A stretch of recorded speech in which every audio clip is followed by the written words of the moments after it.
नमस्कार। एक मुलाकात कार्यक्रम में आप सभी दर्शकों का हार्दिक स्वागत, अभिनंदन। मित्रों, हम जानते हैं फ़िल्मों का, टेलीविज़न का अर्थात जो दृश्य मीडिया है, उसका हमारे जीवन पर कितना ज़्यादा असर होता है। आजकल हम लगातार उससे जुड़े रहते हैं, अच्छी चीज़ें भी तो कुछ बुरी चीज़ें भी हमारे जीवन में आती जाती हैं, उन्हीं चीज़ों को देखते हुए। हमारे जीवन में जो इतना प्रभाव डालने वाली चीज़ है, उस क्षेत्र से जुड़े हुए जो लोग हैं, वो भी हमारे लिए नायक ही हैं, जो हमें इतनी सारी चीज़ें देते हैं, अच्छी बातें हम तक पहुँचाते हैं। आज हमारे साथ इस मंच पर श्री हेमंत वर्मा जी हैं, जो इसी क्षेत्र से जुड़े हुए हैं, राइटर हैं, डायरेक्टर हैं। बहुत सारी डॉक्यूमेंट्री फ़िल्म्स आपने बनाए हैं, अलग-अलग क्षेत्रों पर कार्य आप कर रहे हैं, बहुमुखी प्रतिभा के आप धनी हैं। आइए वर्मा जी से मिलते हैं और बातचीत का सिलसिला शुरू करते हैं। वर्मा जी, बहुत-बहुत स्वागत, अभिनंदन। धन्यवाद। पहले तो मैं आपके बारे में ही जानना चाहूँगा कि जी। आप कहाँ से, कैसे आपने ये क्षेत्र चुना कि मुझे लोगों तक कुछ अच्छी बातों को डॉक्यूमेंट्री फ़िल्मों के माध्यम से पहुँचाना है? ये मान के चलिए कि मैं जब बॉम्बे आया तो मैं बॉम्बे बहुत से लोग बॉम्बे आते हैं तो फ़िल्म इंडस्ट्री के लिए बॉम्बे आते हैं। जी। फ़िल्मों में एक्टर बनना है, डायरेक्टर बनना है, राइटर बनना है, तो ये सोच के आते हैं। हुँ, लेकिन जब मैं बॉम्बे आया था तो ऐसा कोई भी एक विचार मेरे दिमाग में नहीं था कि मुझे बॉम्बे जाके एक्टिंग करनी है या डायरेक्शन में जाना है या फ़िल्मों में काम करना है। जी। मैं सिर्फ़ अपने एक रोज़ी-रोटी के चक्कर में ग्रेजुएशन कंप्लीट किया मैंने हरियाणा से। भिवानी से हूँ मैं, हरियाणा में। वहाँ से ग्रेजुएशन कंप्लीट किया और मैं हमारे एक रिलेटिव थे तो वो बड़ी कंपनी में मैनेजर थे उन दिनों। तो उन्होंने बोला कि आप यहाँ आ जाओ, आपको जॉब मिल जाएगी। तब मैं वहाँ पहुँचा तो उनका ट्रांसफ़र हो चुका था। अब मैं बोला अब जब आ ही गए हैं तो टिक जाओ यहाँ पे। फिर वो जैसा कि लोग जानते हैं बॉम्बे में स्ट्रगल हर कदम पे है। जी। फिर स्ट्रगल चालू हुई। कुछ दिनों एक पशु रक्षक ट्रस्ट मंडल है, गौशाला, वहाँ काम किया। काफ़ी पापड़ बेले। फिर ये था कि हर चीज़ से ऊब के और ये हो गया कि बस मतलब वो अच्छा इस बीच हुआ क्या कि कुछ लोगों से मेरे कॉन्टैक्ट्स हुए जो कि फ़िल्म इंडस्ट्री से जुड़े हुए थे और मैं क्रिएटिव बचपन से ही था। डांस में स्कूल के कॉलेज में डांस है या पेंटिंग्स है तो उसमें मैं पार्टिसिपेट करता था। जी। तो कहीं न कहीं वो एक वो होता है ना कि एक अंश उस चीज़ का आपके एक आर्ट का वो कहीं न कहीं छुपा हुआ था। हुँ, हुँ। तो वो चीज़ उस टाइम पे जब सब काम बंद हो गए तो वो उभर के सामने आ गई। फिर मैंने फ़िल्म जर्नलिज़्म शुरू किया। करीब 12-13 साल जर्नलिज़्म किया मैंने और जर्नलिज़्म करने के बाद मैंने एक हमारे मित्र हैं हरविंदर मलिक, तो उस टाइम पे वो ज़ी टीवी पे ज़ी टीवी का एक शुरू हुआ था अपना सिटी केबल। तो उन्होंने बोला कि यार मैं एक फ़िल्म बेस्ड प्रोग्राम कर रहा हूँ, हेमंत तू डायरेक्ट कर ले। मैं बोला भाई मेरे को डिजिटल मीडिया की एबीसीडी नहीं है, हुँ, हुँ। मैं कलम वाला आदमी हूँ, आप कैमरे वाले हो। तो उन्होंने बोला कि यार जो काम तू कलम लेके कर रहा है, जो पेपर पे करता हो, कैमरे पे कर ले, कोई डिफ़िकल्टी नहीं है, तू कर लेगा। मैंने जब आपको कॉन्फिडेंस है मैं कर लूँगा तो मैं कर लूँगा। सेम डे मैंने जिस मैगज़ीन के लिए मैं काम करता था मैंने रिज़ाइन किया और मैं उनके यहाँ पे मैंने जॉइन कर लिया। करीब 2 महीने उनका एक फ़िल्म बाज़ार करके एक प्रोग्राम आता था, वो मैंने डायरेक्ट किया। हुँ, हुँ। फिर कुछ हालात ऐसे हुए कि वो प्रोग्राम नहीं चला, फिर मैंने वहाँ से छोड़ दिया। अब वापस से स्ट्रगल शुरू हो गई आपकी, क्या कि आपने जर्नलिज़्म तो बंद कर दिया आपने, छोड़ हुँ। दिया। वापस मुड़ के जाना नहीं है, ये डिसाइडेड था। फिर बस सर करते गए, सीखते गए, करते गए, सीखते गए जी।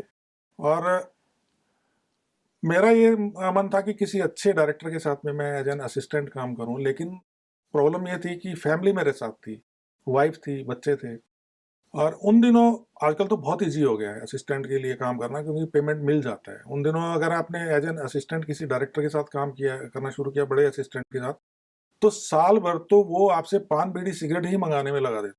तो साल भर आप हुँ। घर कैसे चलाएँगे? पैसा तो आपको मिलेगा नहीं। जी। साल भर बाद में कहीं आपके हाथ में क्लैप देंगे, उसके बाद में धीरे-धीरे मतलब आपको असिस्टेंट फर्स्ट असिस्टेंट से लेके और क्लैप बॉय से लेके और मेन चीफ तक पहुँचने में कम से कम हो सकता है 5 साल लग जाएँ, 7 साल लग जाएँ। इतना तो फिर घर कैसे चलाएँगे? सबसे बड़ी समस्या वो थी। बिल्कुल। फिर मैंने जब ये वो प्रोग्राम बंद हो गया, मैंने वहाँ से रिज़ाइन कर दिया तो मैंने एक कंपनी थी, जिस मैगज़ीन के लिए मैं काम कर रहा था, फ़िल्म सिटी मीडिया लिमिटेड, उन्हीं ने कुछ प्रोडक्शन हाउस शुरू किया था। तो मैं उनसे बात की मैंने बॉस से, क्योंकि मैगज़ीन के लिए काम करता था तो रिलेशन थे पुराने। मैंने उनको बोला, सर मैं जॉइन कर सकता हूँ आपको? बोला, कभी भी आ जाओ यार, आपका घर है, आपने छोड़ के गए थे आप ही, आप ही आपका तो खाली वो बस टेबल चेंज होनी है। पहले आप उस पे बैठते थे, ना राइटिंग टेबल पे बैठते थे, अभी आपने एडिटिंग टेबल पे बैठना है। तो मैंने सर वो कंपनी जॉइन कर ली, और वहाँ भी 6 महीने तक, लेकिन मैंने उन दिनों चीज़ें बहुत कुछ सीखा। उस हुँ, टेक्नोलॉजी से मैं थोड़ा-सा परिचित हो गया, कैमरा है, जी। फिर एडिटिंग है। और वहाँ पे होता क्या था कि उस प्रोडक्शन हाउस में एडिटर आता था शाम को एडिट करने के लिए, और मैं बैठ के उसके एडिट, अपना जो भी प्रोग्राम मेरा होता था, उसके सामने साथ में बैठ के मैं एडिट करवाता था। और हमारे प्रोग्राम उन दिनों चल रहे थे एलपीटीज़ पे, लखनऊ दूरदर्शन है, आपका पटना दूरदर्शन है, आपका भोपाल दूरदर्शन है। तो छोटे-छोटे प्रोग्राम्स मैं वहाँ पे बनाता था। तो हुआ ये कि एडिटर लेट आना शुरू हो गया। मैं 8 बजे से बैठा हुआ स्टूडियो में रात को जाके, और वो भाई साहब रात को 10 बजे आ रहे हैं। 1 दिन हो गया, 2 दिन हो गया। अच्छा, मैं देखता रहता था, उसको ऑब्ज़र्व करता था, क्या कर रहा है, कैसे कर रहा है। तीसरे दिन 8 बजे जब मेरा टाइम, मतलब वहाँ पे टाइमिंग शुरू हो जाता था कि आपका बुकिंग 8 बजे से लेके सुबह तक है, तो मैं जैसे ही 8 बजा, मैं अपना अंदर घुस गया। बोला, आपका एडिटर? मैं बोला, कोई नहीं, मैं काम शुरू करता हूँ, आएगा तब देखेंगे। मैंने सर उस दिन मैंने मशीन पे बैठ गया। उस दिनों हाई बैंड पे काम होता था। हुँ, हुँ। तो मैंने एडिटिंग शुरू कर दिया। करते-करते बस वो एक प्रैक्टिस में आ गया। आज जितने भी मेरी डॉक्यूमेंट्रीज़ फ़िल्में हैं, यहाँ तक कि मैंने एक फ़ीचर फ़िल्म बनाई है, वो भी मैंने खुद ही अपने आप ही एडिट की है। चलिए मतलब इस पूरी यात्रा ने आपको बहुत कुछ जी, बहुत सिखाया। कुछ सीख कई बार व्यक्ति जैसे आपने इतना स्ट्रगल किया, अलग-अलग जगहों पे इतनी सारी चीज़ें आपको सीखने को मिली, कह लें कि एक प्रकार से स्ट्रगल का ही दौर रहा। लेकिन जब व्यक्ति के जीवन में ऐसा स्ट्रगल होता है तो कई बार वो टूटने लगता है, बिखरने लगता है, सोचता है कि कल क्या होगा? आपके मन में ऐसा क्या ख़्याल था कि नहीं मेरा आने वाला जो कल है बेहतर ही होगा? क्या विशेष ख़्याल या क्या विशेष आप अपने अंदर कुछ सिद्धांत देखिए, लेके मैं चल रहे थे? मतलब एक धार्मिक किस्म का इंसान हूँ, और परमात्मा में बहुत विश्वास है मेरा। जी। तो मुझे कहीं न कहीं यकीन था कि, यकीन सिर्फ़ एक बात का था कि अगर आप मेहनत करोगे तो आपको कामयाबी ज़रूर मिलेगी। आज हुँ, नहीं तो कल मिलेगी, कल नहीं तो परसों मिलेगी। तो वो एक जो यकीन था ना, उसने मुझे टूटने नहीं दिया कभी। हुँ, और दूसरा सपोर्ट जो है मेरी फैमिली का रहा, मेरी वाइफ़ का रहा। जिसको मैंने अगर ₹10 भी ले जाके घर पे दे दिए, तो उसने ₹10 में भी घर चला लिया। हुँ, हुँ, हुँ। और मैंने ₹1000 भी दे दिए, तो उसने ₹1000 में भी बचा के अपना काम कर लिया। तो उनका बहुत बड़ा सपोर्ट रहा। बच्चे कब बड़े हो गए मुझे पता ही नहीं चला, हुँ, क्योंकि हुँ। हमारा तो कोई टाइमिंग नहीं होता ना सर। जी, जी। सुबह 8 बजे से निकल जाते हैं, रात को 12 बजे आएँगे, 1 बजे आएँगे, 2-2 दिन घर पे ही नहीं आएँगे। हुँ, हुँ। तो बच्चों को स्कूल लेके जाना, स्कूल छोड़ना, तो वो सब लोग बोलते हैं, अरे यार हाउसवाइफ तो है। अरे हाउसवाइफ मतलब क्या है भाई? वो आपसे ज़्यादा इम्पोर्टेंट है। जी, जी। हाउसवाइफ को इतना ईज़िली नहीं ले सकते हम। बिल्कुल, बिल्कुल। आपसे ज़्यादा मेहनत वो कर रही हैं। पूरे घर का ख़्याल पूरे घर रखना, का ख्याल करना, सबसे बच्चों बड़ी को बात तो है पालना कि देना। बच्चों को पालना और उनको संस्कार देना। जी, जी, आप जी। कहाँ से संस्कार देंगे? सुबह 8 बजे निकल गए, रात को 12 बजे आप घर में आ रखे हो, कौन से संस्कार दे दिए आपने? हुँ, हुँ, हुँ, हुँ। जी। तो आपने अपने इतने सारे जो अनुभव हैं, उन सभी अनुभवों को लेकर अभी जो आप डॉक्यूमेंट्री फ़िल्म्स कर रहे हैं, जी। तो क्या ख़ास कार्य अभी उस पे का कर रहे हैं? सर, डॉक्यूमेंट्री फ़िल्म का ऐसा है कि मुझे शुरू से ही पता नहीं क्यों एक रिसर्च वर्क पे थोड़ा-सा इंटरेस्ट हमेशा मेरा रहा है। तो डॉक्यूमेंट्रीज़ में रिसर्च होती है, ये जी। आपको पता है। तो मैं राजस्थान घूमने के लिए गया था, तो मुझे लगा यार बहुत इंटरेस्टिंग चीज़ें हैं, और मुझे कुछ करना चाहिए, और फ़ोक पे काम करना चाहिए कि फ़ोक हुँ, आर्ट बहुत, और ख़ास तौर पे मुझे लगा कि कुछ आर्ट ऐसी हैं, जो लोक कलाएँ हमारी ऐसी हैं जो धीरे-धीरे विलुप्त हो रही हैं। तो उनको डॉक्यूमेंटेशन करके किसके लिए? आने वाली जनरेशन के लिए। क्योंकि आज हमने देख लिया कि नट कैसे नाच रहे हैं, हुँ। रस्सी पे कैसे चल रहे हैं, लेकिन वो 10 साल, 20 साल बाद वो कहीं नज़र नहीं आएँगे, क्योंकि उसमें पैसा नहीं है, वो छोड़ रहे हैं उसको। जी। वो सर्वाइव नहीं कर पा रहे हैं। तो हम आने वाली पीढ़ी को खाली वो पढ़ के थोड़ी बताएँगे, नट रस्सी पे चलते थे, कैसे चलते थे? वो जब तक आप विज़ुअल नहीं देखेंगे, उनको समझ में नहीं आएगा। तो हुँ, वो दिमाग में रख के मैंने डॉक्यूमेंटेशन करना शुरू किया। और राजस्थान में फ़ोक बहुत है, तो वहाँ पे मैंने नटों पे काम किया, वहाँ पे मैंने गरासियाओं पे काम किया, वहाँ पे एक तुर्रा कलगी एक फ़ोक आर्ट है, उस पे मैंने काम किया। उसके अलावा फिर मैंने एक उत्तराखंड में एक मेला लगता है, शालदे बिखोती मेला, जो हर साल में एक ही बार आता है। हुँ, वो हुँ। ट्रेडिशनल फेयर है, कई 700-800 साल से चला आ रहा है। उसका अपना एक अलग अंदाज़। जी। मैं ज़्यादा उसके बारे में डिटेल में बात नहीं करूँगा कि टाइम की सीमा है अपने पास, और उस पे काम किया। फिर मैंने वारली पेंटिंग्स पे काम किया, जो कि अपना महाराष्ट्र की जो ट्राइबल कास्ट है वारली, उनकी लोक कला है वो। हुँ, हुँ, उनकी हुँ। ट्राइबल आर्ट आप बोल सकते हैं उसको। और उस वो फ़िल्म मेरी इतनी एप्रिशिएट हुई है कि उसका प्रीमियर हुआ, चंडीगढ़ ललित कला अकेडमी ने उसका प्रीमियर किया। उसके बाद में मैंने मुंबई इंटरनेशनल फ़िल्म फेस्टिवल, जो कि फ़िल्म डिवीज़न अरेंज करता है, ऑर्गेनाइज़ करता है, उसमें मेरी फ़िल्म जो है इंटरनेशनल कैटेगरी में सेलेक्ट हुई थी, जी। और वहाँ भी बहुत एप्रिसिएशन मिला। हुँ, हुँ, हुँ। और बाकी मैंने काफ़ी फेस्टिवल्स में भेजा है उसको, बट जी। फेस्टिवल्स का हाल आपको पता है, हुँ, ज़्यादा हुँ। डिटेल में बात नहीं करना चाहूँगा चलिए मैं। फ़ोक पे जैसे आपने काम किया, वैसे ही वर्मा जी नहीं लगता कि आज समाज में जो मूल्य हैं, मूल्यों का भी ह्रास हो रहा है, जो हमारी संस्कृति थे, संस्कार थे या अध्यात्म की बात आपने कही कि ईश्वर पर भरोसा आपको बल देने जी, वाला था। जी। तो ये चीज़ें भी कहीं न कहीं भौतिकता की चकाचौंध में कम होती जा रही हैं, तो इस पर भी कार्य करने का कभी विचार आया? सर, विचार नहीं आया, मैं कर रहा हूँ।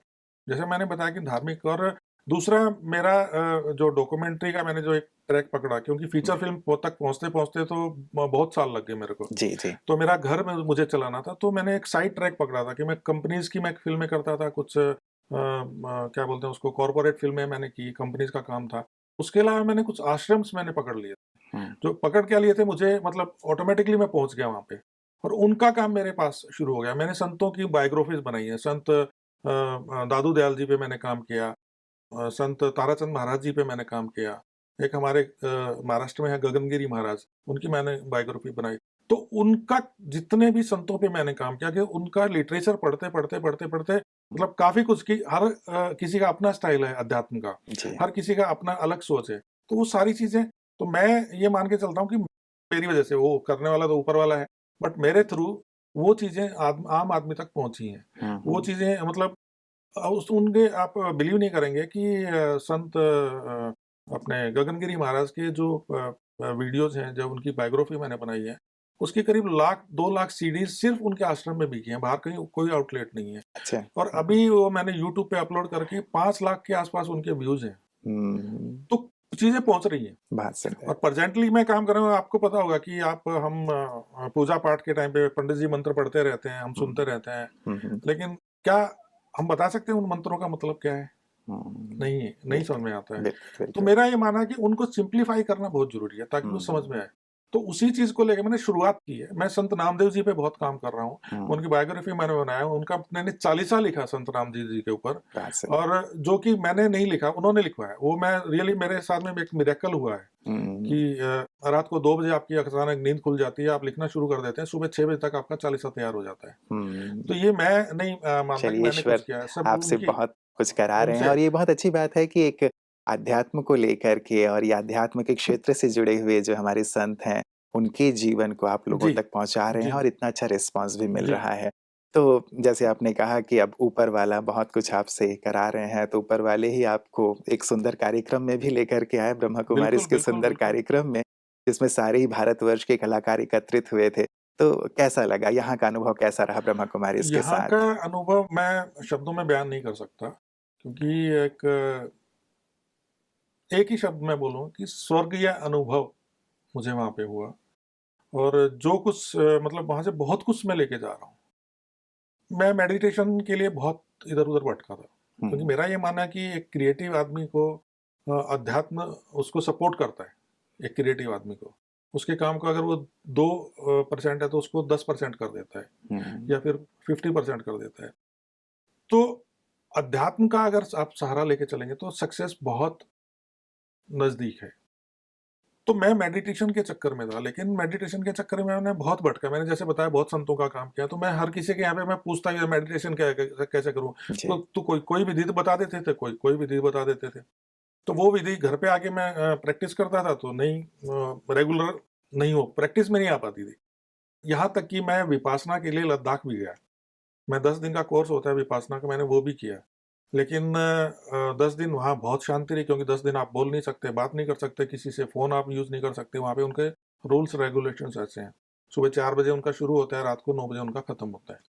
और जब आप 10 दिन तक बात नहीं करेंगे, तो नॉर्मली आपका जो स्पीकिंग पावर है, धीरे-धीरे लो हो जाएगा। आप घर पे आएँगे, 10-15 दिन आप थोड़ा-सा शांत रहेंगे, लेकिन 21वें दिन तो आप फिर से वही पुरानी लाइफ में आना शुरू हो जाएँगे, वही चीखना, चिल्लाना, हुँ, हुँ। वही गुस्सा, तो मतलब नहीं रह जाता क्योंकि वो उसकी सबसे बड़ी वजह ये है कि वो जो चीज़ें सिखाते हैं, जो उनका एक मेडिटेशन का तरीका है, मैं बुराई नहीं कर रहा हूँ किसी की, तो जी, वो अपने आप में उनका अपना स्टाइल है। मैं किसी की निंदा नहीं कर रहा हूँ क्योंकि वो अलग चीज़ है।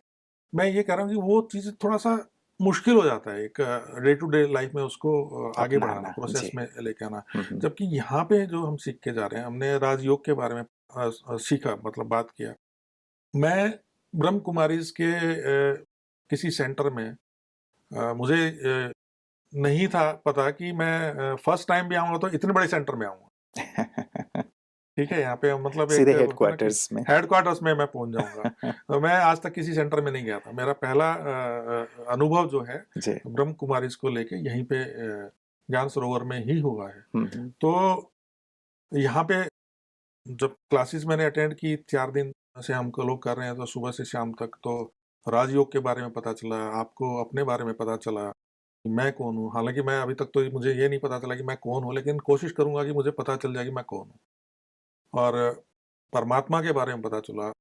आप आत्मा हैं और आत्मा को परमात्मा से कैसे कनेक्ट करना है, ये भी पता चला। अब पता तो चल गया, लेकिन उस चीज़ को कहाँ तक लेके जाना ये हमारे हाथ।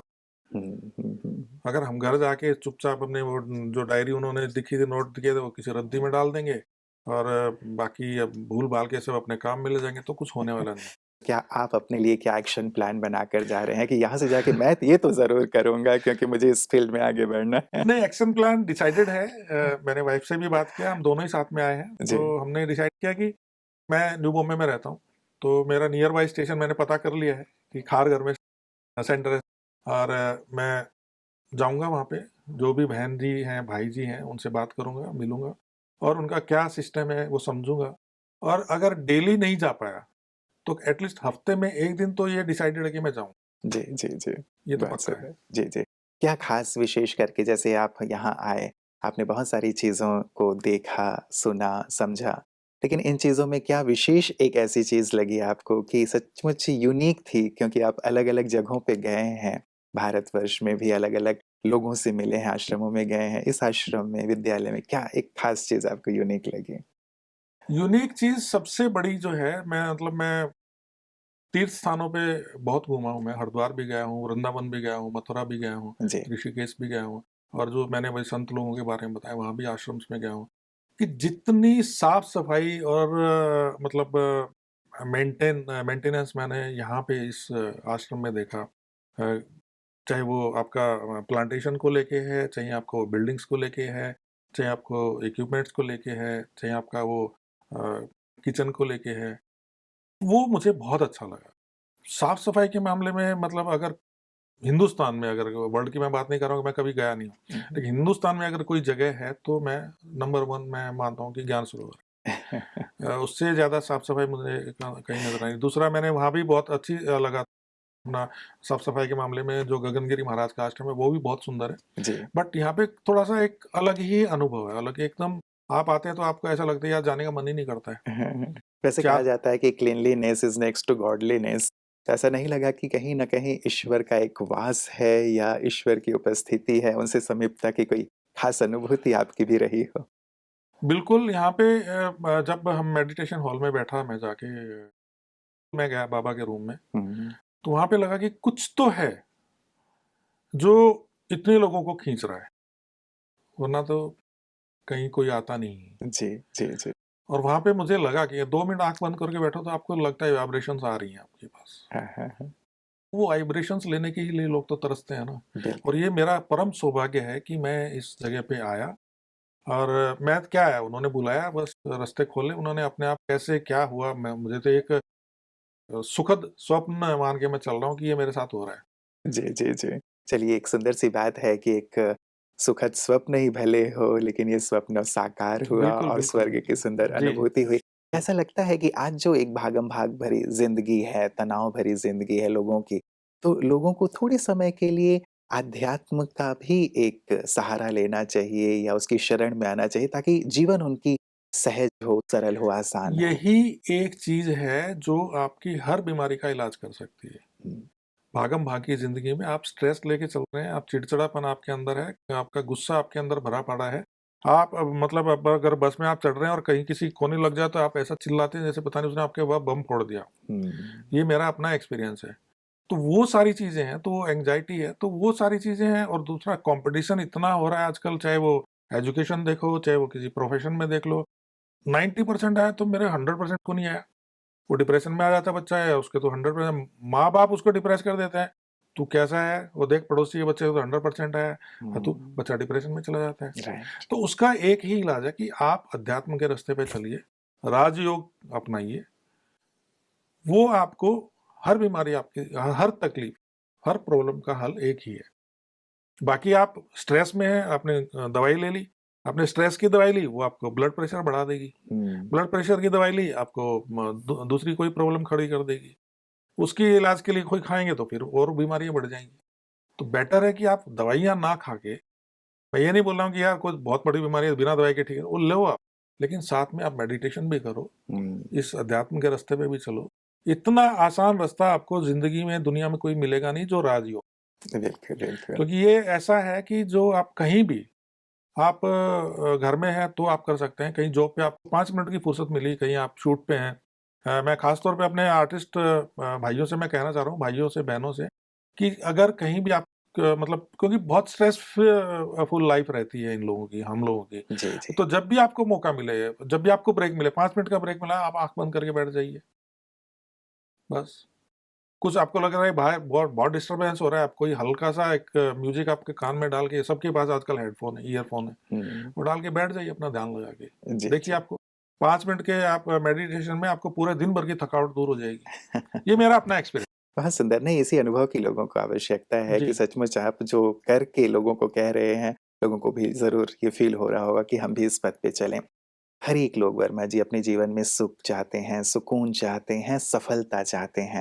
आप अपने जीवन के पूरे अनुभव से और साथ ही यहाँ जो आपने विज़िट किया, एक आध्यात्मिक ज्ञान प्राप्त हुँ। किया, उस अनुभव के आधार से हमारे दर्शकों को क्या सूत्र देना चाहेंगे ताकि उनके जीवन में भी सुख हो, सुकून हो, शांति हो, सफलता हो? सूत्र एक ही है, मेरा ये मानना है कि आप जो भी काम करें, आप ईमानदारी से करें, मेहनत से करें, लगन से करें। क्योंकि ये चीज़ें अगर आपने लेके आप चलते हैं, ईमानदारी, मेहनत और लगन से आप काम करेंगे, तो दुनिया की कोई ताकत आपको आगे बढ़ने से रोक नहीं सकती। ये मैं अपने एक्सपीरियंस से बोल रहा हूँ, अपने अनुभव से बोल रहा हूँ। और दूसरा आप सबसे बड़ा कि आप अगर बाबा की शरण में हैं, तो फिर तो कुछ कहने की बात ही नहीं है। वर्मा जी, ये जो फ़ील्ड है, फ़िल्म लाइन है, इसमें सफलता के लिए लोग शॉर्टकट अपनाते रहते हैं। एक्टर हैं, डायरेक्टर हैं, राइटर हैं, जो भी हैं। कई बार ये सुनने में आता है, सभी तो नहीं, लेकिन जी, ज़्यादातर ये सुनने में जी, आता है। जी। आप जब इस फ़ील्ड में आए, क्या कोई ऐसा सिद्धांत आपने अपने लिए बनाया कि कुछ भी हो, मुझे तो अपने मूल्य के साथ या सिद्धांत के साथ ही आगे बढ़ना है? बहुत गहरा सवाल आपने किया है और सिद्धांत ही बनाया मैंने, मतलब मैंने एक संकल्प लिया था और वो भी उस टाइम पे लिया था जब मेरे पास काम नहीं था। और जब मैं स्ट्रगल कर रहा था और कुछ उन दिनों सी ग्रेड की फ़िल्में बनती थी। पता होगा आपको। जी, तो जी। मेरे पास कुछ ऑफ़र्स आए थे कि भाई आप ये फ़िल्म कर लो, आपको इतना पैसा दे देंगे। तो मैं उनको बोलता था यार मैं नहीं यार मन नहीं करता मेरा, मैं नहीं करूँगा। अरे कर लो कुछ नहीं होता। मैंने नाम जाएगा मैं नहीं चाहता। बोले नाम नहीं जाएगा आपका नाम हम अपना डाल लेंगे। आप खाली शूट करके दे दो, फ़िल्म बना के दे दो, हम आपका नाम नहीं डालेंगे। हुँ, हुँ। मैं बोला लेकिन यहाँ जो टेक्नीशियंस काम कर रहे हैं, वो मेरे को हो सकता है किसी बड़े प्रोजेक्ट पे मिल जाएँगे। तो उनके दिल में मेरे लिए क्या इज़्ज़त रह जाएगी? हुँ। अब पैसे के लिए कुछ भी कर जाऊँ तो मैं नहीं करूँगा। मैंने उसी दिन ये डिसाइड कर लिया था कि भले ही मुझे अपने बच्चों को दाल-रोटी खिलानी पड़े, चटनी-रोटी खिलानी पड़े, मैं कोई भी ऐसा काम नहीं करूँगा as a film maker, as a writer, जो मैं अपनी फ़ैमिली के साथ नहीं देख पाऊँ। वाह! क्या बात है। इस पे तो तालियाँ बनती है आपके लिए रियली। और वो मैं आज तक निभा रहा हूँ। जी, जी, जी। आप मेरे किसी यूट्यूब चैनल पे अभी आप जाइए, आप देखिए या मेरा जो भी काम आप देखेंगे, हाँ, उसमें आपको या तो फ़ोक मिलेगा या फिर अध्यात्म मिलेगा या फिर आपको राष्ट्र मिलेगा। बात सही, देश प्रेम, बात सही। इसके अलावा मैं कुछ नहीं करूँगा। जी, जी, जी, सचमुच ये सैल्यूट बनता है आपके लिए सचमुच वर्मा अरे नहीं जी, सर। कि आप इस सिद्धांत को लेके ऐसे समय पर चल रहे हैं और सचमुच ऐसे ही सिद्धांत के साथ, ऐसे ही मूल्य के साथ यदि सभी चलें, तो सचमुच हम अपने देश को, राष्ट्र को, विश्व को बहुत ही सुंदर, श्रेष्ठ स्वर्ग बना सकेंगे। दिल से आपका बहुत-बहुत शुक्रिया, थैंक यू। आभार। मित्रों, व्यक्ति यदि ठान ले तो क्या नहीं कर सकता। कई बार हम सोचते हैं कि क्या करें कि सारी दुनिया ही यदि गलत रास्ते पे चल रही, सिस्टम ही ऐसा हो गया है, तो हमें तो सिस्टम के साथ ही चलना पड़ेगा ना।